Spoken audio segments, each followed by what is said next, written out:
Jako byl to jistý ventil, jo, stresu, ale má to hlavu a patu, já se s tím vylez nebojím. No, dělám na tom asi 2 roky už. Oktáva, bejš. Jo, plány mý, pro radný. Je to taková svěžná jednoaktovka pro jednoho herce, který hraje v starostu Řepory, který prostě se chce pomstít místní úderce zesměšujícím muzikálem a vlastně to vnutí ochotníkům zdejším a to jako se cvičí a on se přijde podívat vlastně na generálku, no to samozřejmě se hrubě nevyvede. Je to vlastně muzikálu o pomstě, muzikálem, zesměšuju tam v první řadě sám sebe.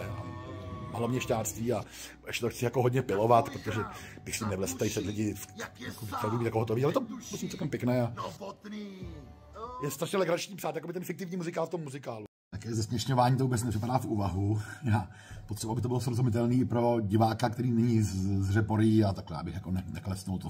Další, co ukradla, ale v první půlce. No, taky z jejich hrobu. Že by se tam někdo poznal, snad jako nehrozí, no. Taková nějaká reálná postava, no. I když... Pičo, se posadou ten lidi, vole. Tam vepředu je sfanatizovaný dáv, je tam Tonda, je tam Mika, je tam Maruška a jedou s ním takový východoněmecký DDR, jo, férie prostě, jo, zpěv. Důlce ukradne, no.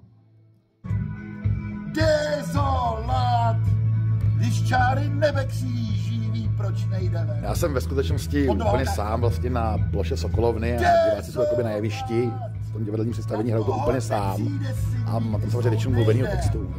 Můj soudnej den. Klíč od kuloáru. Doufám, že se to bude líbit a že mě nikdo nezažaluje, kdyby se tam náhodou poznal.